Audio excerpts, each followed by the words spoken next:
मन से वो व्यक्ति ये देखता है कि यहाँ भी भगवान है, यहाँ भी भगवान है, यहाँ भी भगवान है, मतलब जब अन्न आया तो भी व्यक्ति को क्या लग रहा है कि ये अन्न क्या है, ब्रह्म ही है।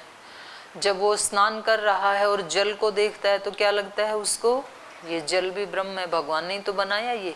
और जिस शरीर के ऊपर डाल रहा है जल को तो क्या लग रहा है कि जिस शरीर को मैं जल से स्वच्छ कर रहा हूँ, ये शरीर भी क्या है, भगवान ने अपने हाथों से बनाई हुई मूर्ति है, ये उसकी कृति है ये। तो भाव ही चेंज हो जाते हैं ना फिर। तो एक एक वस्तु में फिर वो व्यक्ति ब्रह्म को ही ढूंढने लगता है, ब्रह्म को ही देखने लगता है। तो जैसा वो सोचता है वैसा ही फिर वो बोलता भी है। ईरयति माने बोलने के लिए उसको, वाणी को प्रेरित करता है।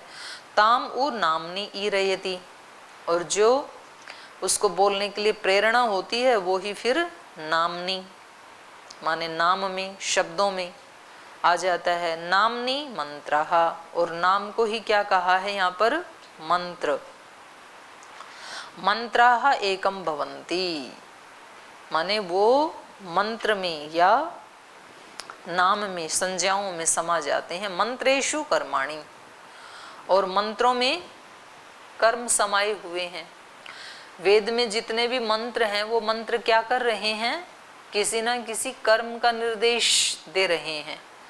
मंत्र कहता है अग्निमीळे पुरोहितम यज्ञस्य देवम ऋत्विजम होतारम रत्नधातमम, तो ये हो गया मंत्र। ये मंत्र क्या कह रहा है, क्रिया का निर्देश कर रहा है कि हमें क्या करना चाहिए, अग्नि की उपासना करनी चाहिए।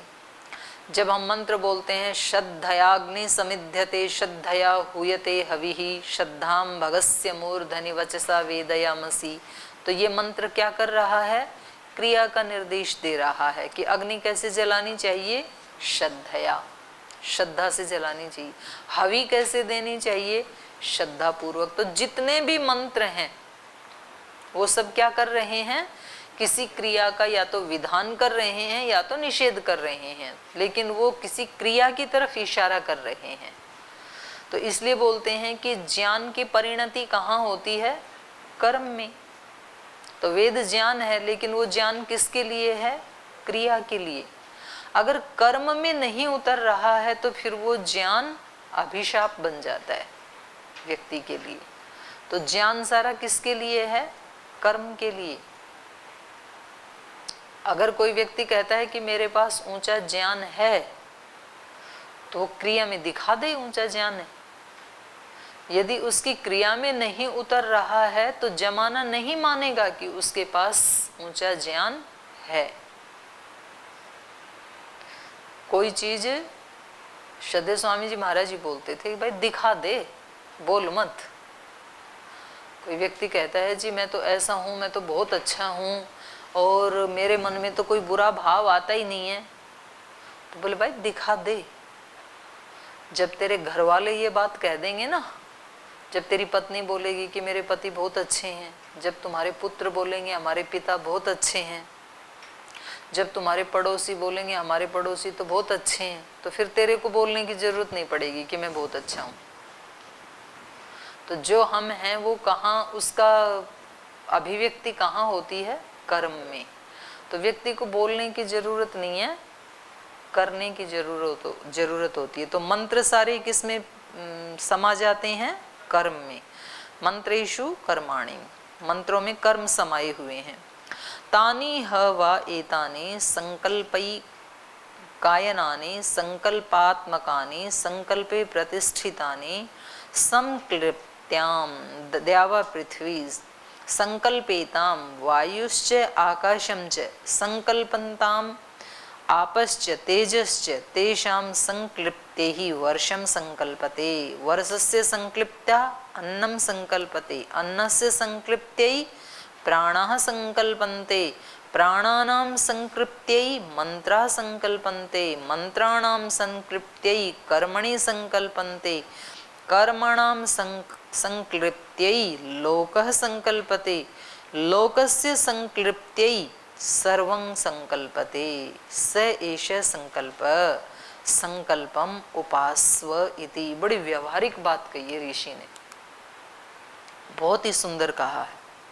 ये कह रहे हैं तानी है वही एतानी, ये जो मंत्र हैं माने नाम से लेकर के मन तक, तानी मतलब पीछे के जो चारों हैं, तानी है वही एतानी संकल्प एकायनानी, ये संकल्प में आकर के आश्रय पाते हैं। हमारा कर्म, हमारी वाणी, हमारा विचार, मन, ये संकल्प में आश्रय पाते हैं। जैसा संकल्प वैसा मन, जैसा मन वैसी वाणी, जैसी वाणी वैसा व्यवहार आचरण।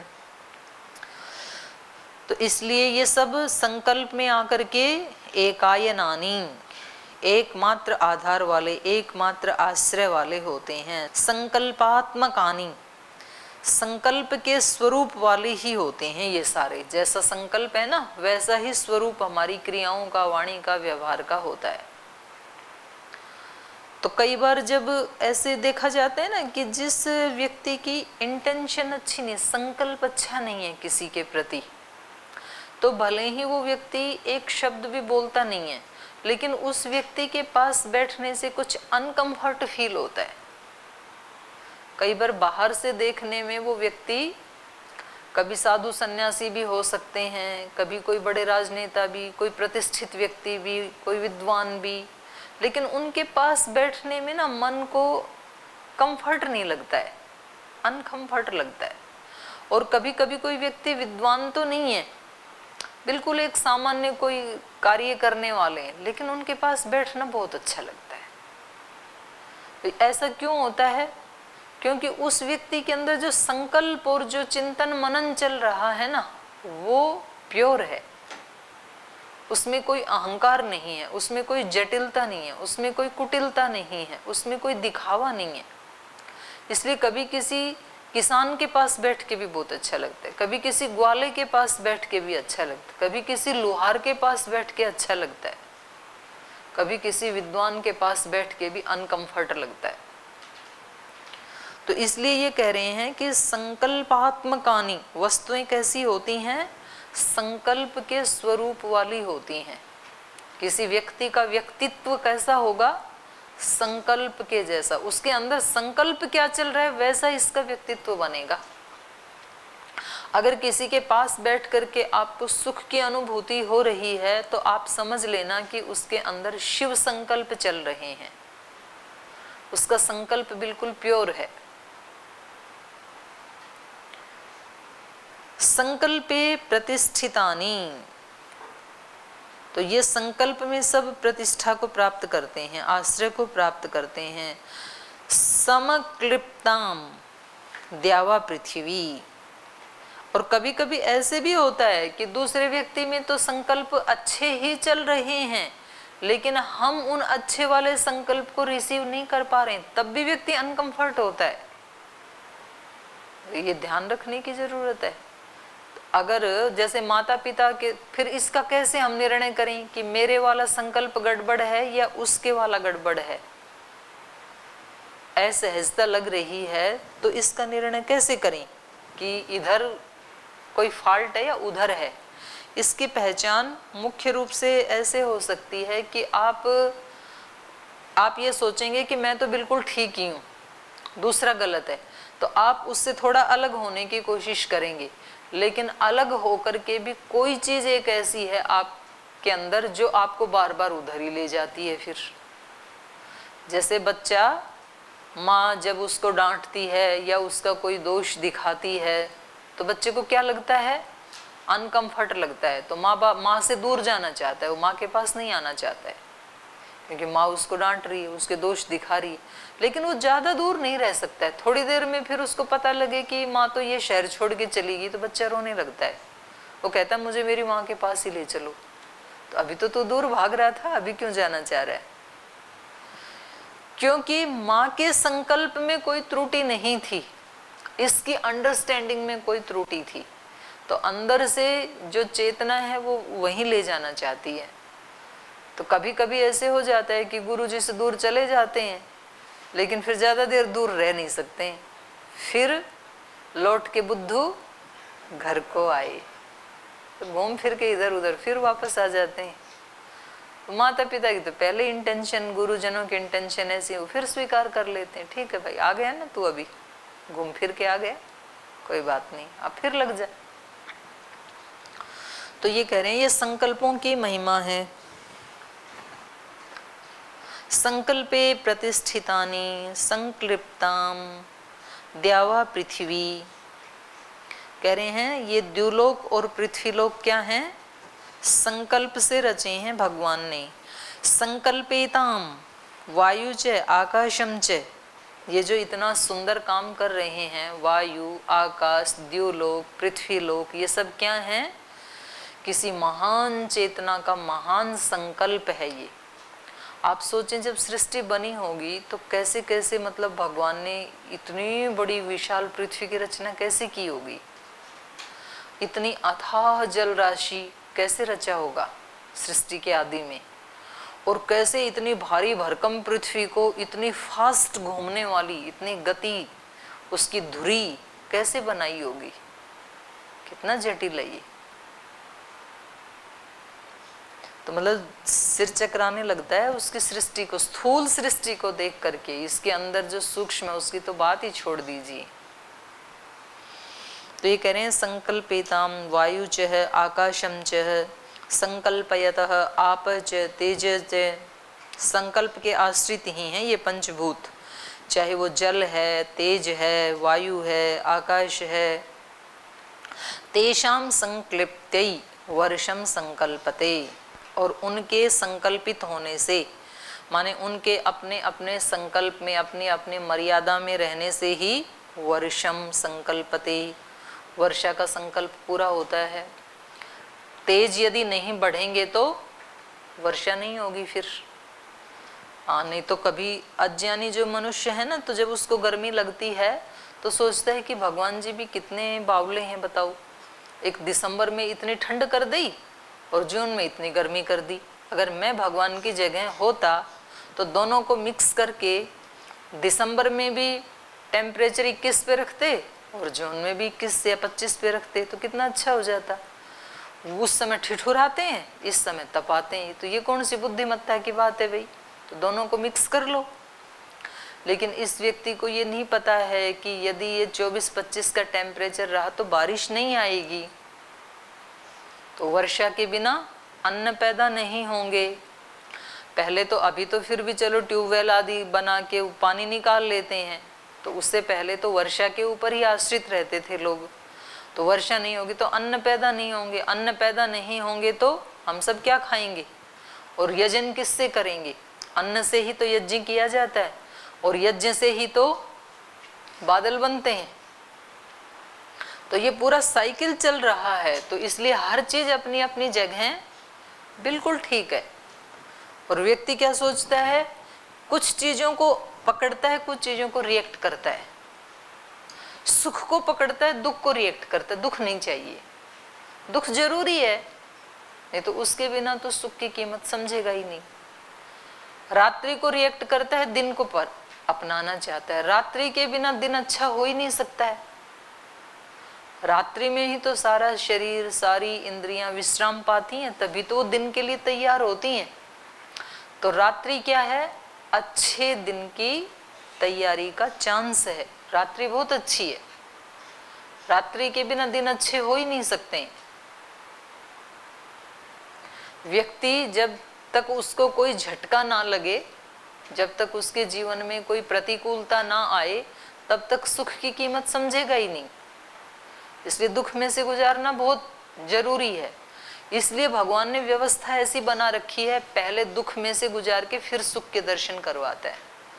जब मनुष्य इस संसार में आता है, और ये सृष्टि भी ऐसे ही बनी। सृष्टि में पहले क्या था? नासदीय सूक्त पढ़ो आप। न सदासीत न असदासीत, न सत था न असत था, बस गहनम गभीरम, गहन अंधकार ही अंधकार था। तो इस सृष्टि को इस रूप में, सुंदर रूप में आने के लिए पहले किससे गुजरना पड़ा? अंधकार से। वहां पर अंधकार ही अंधकार था, कुछ नहीं था उस समय। जब मनुष्य भी सृष्टि में आता है, इस संसार में, भरे पूरे संसार में आता है, तो उससे पहले उसको 9-10 महीने कहाँ रहना पड़ता है? अंधकार में, माँ की कोख में। तो उस दुख से यदि नहीं गुजरेगा वो, तो वो इस सुख की कीमत नहीं समझेगा फिर। तो पहले उसको दुख में से गुजारना जरूरी है। बीज को पहले कहाँ जाना पड़ता है? पृथ्वी के गर्भ में, अंधकार में। वहां अंधकार है, प्रकाश नहीं है। वहां से गुजरेगा तब वो अपनी सारी शक्तियों को अभिव्यक्त कर पाएगा। अगर कोई बीज पृथ्वी के गर्भ में नहीं गया, अपने आप को नहीं मिटाया, दुख की भट्टी में से नहीं गुजरा, तो कभी भी वो अंकुरित नहीं हो सकता, वो पुष्पित फलित नहीं हो सकता है। आप अलमारी में रखे रखो, आप सोने के गमले में ऊपर रखे रखो कितने भी हाइब्रिड के बीज को, वो कभी भी पुष्पित फलवित नहीं हो सकता है। तो हर चीज इस सृष्टि में अपने स्थान के ऊपर बिल्कुल ठीक है। अपमान भी ठीक है जीवन में, क्योंकि अपमानों से जब तक नहीं गुजरेंगे तो अहंकार टूटेगा कैसे? और अहंकार जब तक नहीं टूटेगा तो दिव्यता के दर्शन होंगे कैसे? इसलिए अपमान भी अच्छे हैं, दुख भी अच्छे ही हैं, क्योंकि वो हमें उधर प्रेरित करते हैं। तो दोनों ही प्रकार के लोग संसार में अच्छे हैं। जो हमारे को प्रेरणा देने वाले हैं वो भी अच्छे हैं, और जो हमारे को हतोत्साहित करने वाले हैं, जो हमारे को छिद्रान्वेषण करने वाले हैं, जो हमारे को टोंटिंग करने वाले हैं, जो हमारे अपमान करने, वो भी अच्छे ही हैं, क्योंकि वो भी उधर ही ले जा रहे हैं ना। तो साधक के लिए तो सब अच्छा ही अच्छा है। तो इसलिए कह रहे हैं ये जो पांचों भूत हैं, तो जल और तेज हैं, उनके संकल्प के कारण ही वर्षम संकल्पयते। जल और तेज के संकल्प से ही वर्षा का संकल्प पूरा होता है। वर्षस्य संक्लिप्त्यै अन्नम संकल्पते। वर्षा के संकल्प के ऊपर, संकल्प माने समर्थता, उसकी अपने स्वधर्म स्वकर्म, उसके ऊपर अन्न की संकल्पना जुड़ी हुई है। वर्षा होगी तो अन्न पैदा होंगे। अन्न से संक्लिप्त्यै, और अन्न के संपन्न होने पर प्राणः संकल्पन्ते। हमारे प्राण किससे पुष्ट होते हैं? अन्न से। तो हमारे प्राण ही खतरे में पड़ जाएंगे अन्न पैदा नहीं होंगे तो। और प्राणानाम संक्लिप्त्यै मंत्रा संकल्पन्ते। जब प्राण पुष्ट होंगे तब ही मुख से मंत्र निकलेंगे। अगर खाना ना दें व्यक्ति को तो उसके मुख से कोई शब्द निकल पाएंगे क्या? उपनिषद में ही आता है ना श्वेत केतु का एक प्रसंग। तो उसको 16 दिन भूखा रखा उनके पिता ने, और फिर कहा कि अब मंत्र उच्चारण करो। तो बोले पिताजी पहले खाने को दो कुछ, मुख से तो वाणी निकल ही नहीं रही है, मंत्र कहाँ? तो फिर उनको कहा कि चलो 1 ग्रास खाओ। तो फिर थोड़ा सा मंत्र बोला, तो ऐसे उनको धीरे धीरे करके 16 ग्रास खिलाई। तो तब उनमें थोड़ा जान आई, तो उसके मुख से मंत्र उच्चारण हुआ। तो इसलिए इन्होंने कहा कि प्राणानाम संक्लिप्ते मंत्रः संकल्पन्ते। ये सारी मंत्र का मतलब क्या है? क्रिया, कर्मकांड। क्योंकि मंत्र किसकी तरफ इशारा कर रहे हैं? कर्म की तरफ। कोई भी मंत्र हमें किसी विधि या निषेध का निर्देश देता है। तो सारा जो कर्म कांड है वो किसके ऊपर निर्भर करता है? प्राण के ऊपर। प्राण ही नहीं है, मंत्र कब काम करेगा? जब प्राण है। प्राण नहीं है तो कोई क्रिया करेगा क्या? शरीर कुछ नहीं करेगा। इसीलिए उसको उठा के जला देते हैं। मतलब वो ही शरीर है तो उसको रखते क्यों नहीं है? बोले अब इसका रख के करें क्या? ये कुछ काम तो करेगा नहीं। अब शरीर वही है बिल्कुल। आँख, नाक, कान, हाथ, पैर, उंगलियां, नाखून सब वो के वही हैं, लेकिन बस एक चीज निकल गई। क्या निकल गई? प्राण। प्राण है तो ये शरीर बड़ा कीमती है। प्राण निकल गए तो जल्दी से जल्दी उठा के जलाओ, जितना जल्दी हो सके। भाई ऐसी भी क्या जल्दी है? इतने दिन, इतने वर्ष रहा है, 2-4 दिन तो रहने दो। क्या काम है? अभी इसका कोई काम का ही नहीं है। तो मंत्राणाम संक्लिप्ते कर्माणि संकल्पन्ते। और कह रहे हैं मन के संकल्प से में ही क्या समाया हुआ है? कर्म। माने मंत्रों के सामर्थ्यशील होने से हमारे कर्म समर्थ होते हैं। तो कर्म तक एक दूसरा जो है वो एक दूसरे के संकल्प से जुड़ा हुआ है, तो ये पूरी चेन जुड़ी हुई है। इसलिए व्यक्ति ये नहीं कह सकता है कि जी मेरा तो अपना एक स्वतंत्र जीवन है, मैं कैसे भी जीऊं। स्वतंत्र जीवन यहाँ किसी का भी नहीं है। सृष्टि में सारी की सारी सृष्टि परस्पर कोरिलेटेड है। हम मनुष्यों में भी हम एक दूसरे से संबंधित हैं, और फिर इन पेड़ पौधों से संबंधित हैं, पशु पक्षियों से, आकाश से, अग्नि जल वायु से, इन सब से हम संबंधित हैं। फिर इनके माध्यम से हम ब्रह्म से भी संबंधित हैं।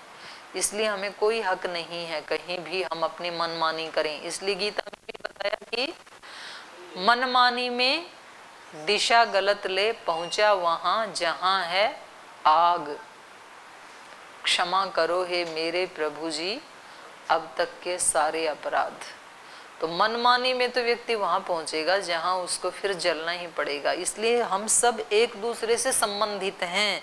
इसलिए एक दूसरे के सुख का भी ख्याल रखना ही पड़ेगा, और दूसरे के सुख के ख्याल रखने में ही अपना सुख छिपा हुआ है। ये सुख का बीज बता रहे हैं। ये सब सुख चाहते हैं ना। आप सुखी, आप एक कमरे में रहते हैं, आप अपने कमरे में रहने वाले व्यक्ति को की खुशियों का, उसके सुख का ध्यान नहीं रखते हैं, तो आप सुखी रह सकते हैं क्या?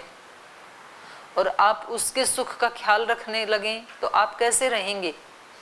अत्यंत सुखी हो जाएंगे, क्योंकि वो भी आपकी खुशियों का, आपके सुख का ध्यान रखेगा। फिर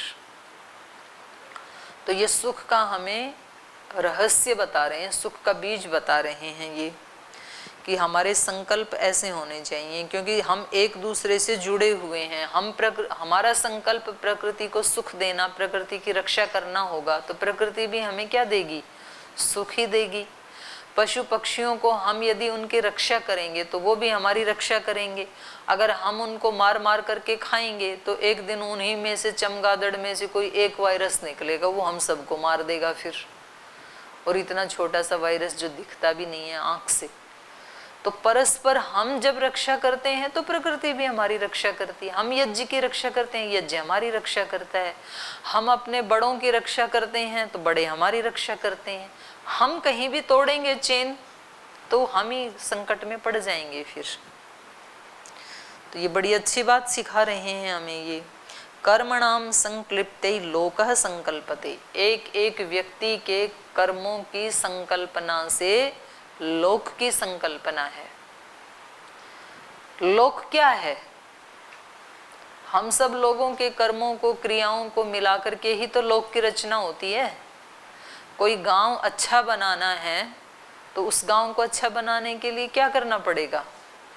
गांव में रहने वाले जितने भी व्यक्ति हैं वो सब अपने अपने कर्मों को ठीक कर लें, अच्छा बना लें, दिव्य बना लें, तो सारा गांव क्या बन जाएगा? दिव्य बन जाएगा। और यदि गांव को दुखों से भरना है तो सब अपने अपने कर्मों को उल्टा पुल्टा करना शुरू कर दें तो सारा गांव दुखों से भर जाएगा। अगर गुरुकुल को गंदा करना है तो कैसे करें? सब अपने अपने कक्ष को, जहाँ जहाँ बैठते हैं उनको, स्थानों को गंदा रखना शुरू कर दें तो सारा गुरुकुल क्या हो जाएगा? गंदा हो जाएगा। गुरुकुल को साफ रखना है तो क्या करें? अपने अपने बैठने के स्थान, अपने अपने कक्ष, जहाँ जहाँ आप रहते हैं उसको साफ करना शुरू कर दें तो सारा गुरुकुल क्या हो जाएगा? तो हम सब के संकल्प के ऊपर ही इस लोक की संकल्पना है। इसलिए कभी भी हमें ये शिकायत नहीं करनी चाहिए कि जी राजनीति खराब है, राजनीति में सब बेकार लोग हैं, इस इलाके के एमपी एमएलए सब खराब हैं। क्यों? क्योंकि ये रोड इतने गंदे हैं, इसमें रोड में इतने खड्डे हैं। जी यहाँ के तो सब टीचर्स हैं वो बहुत खराब हैं, कुछ पढ़ाते ही नहीं। उसमें मेरा हिस्सा कितना है ये भी देखना पड़ेगा, मेरा भी हिस्सा है उसमें। गुरुकुल में ही रहते हुए बोल जी गुरुकुल में ना सब उल्टा पुल्टा हो रहा है, तो उस उल्टे पुल्टे में मेरा सहयोग कितना है पहले उसको खींचो। तो वो बनाते हैं ना, ताश के पत्तों से पहले घर बनाते थे बच्चे, वो ताश के पेपर होते थे ना, तो उसको ऐसे खड़ा किया, फिर ऐसे, फिर ऐसे, फिर उसको ऐसे, फिर उस पर एक और ऐसे, ऐसे 2-3 मंजिल का मकान बना दिया। और उसमें से एक पत्ते को नीचे से खींच लो तो क्या होगा, सारा मकान ढह जाएगा। तो ये जो बुरा मेरे सामने एक चित्र है, मानो गुरुकुल का है कि गुरुकुल में सब क्या है, उल्टा पुल्टा, तो उनमें एक पत्ता तो मेरा भी लगा हुआ है ना, मैं भी तो एक पार्ट हूं गुरुकुल का। तो मेरे वाले पत्ते को खींच लो तो मेरे लिए बुराई का मकान ढह जाएगा। फिर दूसरों के लिए ढहे या ना ढहे मुझे नहीं पता, पर मेरे लिए जैसे मैंने अपना पत्ता खींचा तो मेरे लिए वो सारा मकान ध्वस्त हो जाएगा। मेरा उसमें कहीं सहयोग है बुराई को बढ़ाने में तो उसको मैं हटा लूं। ऐसे हर व्यक्ति अपने अपने सहयोग को हटा ले यदि बुराई वाले को, तो फिर बुराई रहेगी क्या? सबने हटा लिया अपना अपना, जहां जहां कहीं बुराई थी, तो फिर बुराई कैसे रहेगी? क्योंकि हम सब की छोटी छोटी बुराइयों को मिलाकर के ही तो गुरुकुल की बुराई बनती है ना, और हम सब की थोड़ी थोड़ी अच्छाई को जोड़ जोड़ करके ही पूरे गुरुकुल की अच्छाई बनती है। तो इसलिए इन्होंने कहा कि कर्माणाम संक्लिप्तै लोक संकल्पते, हम सब के कर्मों की संक्लिप्ति से, संपन्नता से लोक संकल्पते, ये लोक, ये संसार, ये सृष्टि संकल्पमय होती है। लोकस्य संक्लिप्तै सर्वम संकल्पते, और इन लोकों की संकल्पना से, लोकों के सामर्थ्यशील होने से सर्वम संकल्पते, सब लोगों को मिला करके ही ये ब्रह्मांड बनता है, तो सब कुछ अच्छा बन जाएगा। स एष संकल्प संकल्पकम उपास्व, इसलिए सुख के मूल में कहाँ तक पहुंचे? संकल्प पे। संकल्प की उपासना कर, तू अपने संकल्प को ठीक कर, उसके बाद जो होगा वो सब अच्छा ही होगा। माने सब अपने अपने संकल्प को यदि ठीक कर लें तो सबके विचार ठीक, सबके विचार ठीक तो वाणी ठीक, वाणी ठीक तो कर्म ठीक, कर्म ठीक तो सबके अपने अपने कर्म यदि ठीक हैं तो कहीं किसी का क्लेश नहीं है। सृष्टि में कहाँ क्लेश है? वायु अपना काम कर रही है, पृथ्वी अपना कर रही है, सूर्य अपना कर रहा है, सब अपने अपने काम में लगे, जल अपना काम कर रहे हैं, आकाश अपने काम में लगा हुआ है, तो बड़ा स्मूथली चल रहा है सब कुछ। और चिरनूतन है, इतने अरबों अरबों वर्षों से सृष्टि, लगभग 200 करोड़ वर्षों से काम में लगे हैं, ये कोई झगड़ा ही नहीं है, सब कुछ स्मूथली चल रहा है।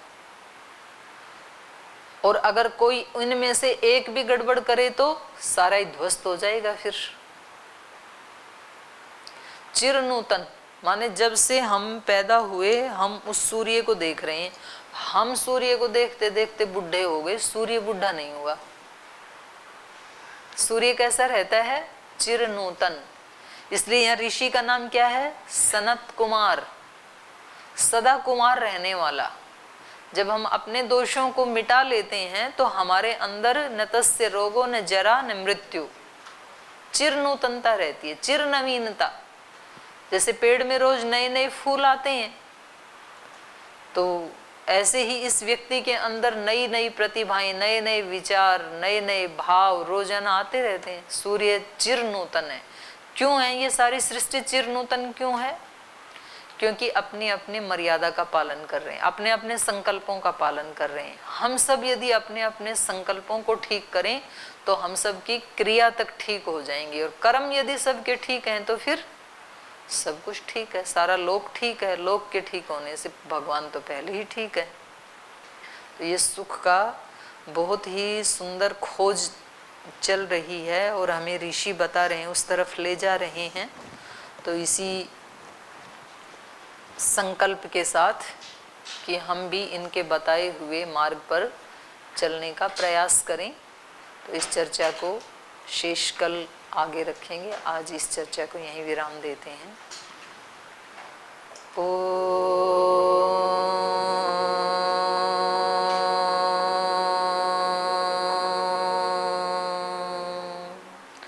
शांति शांति शांति।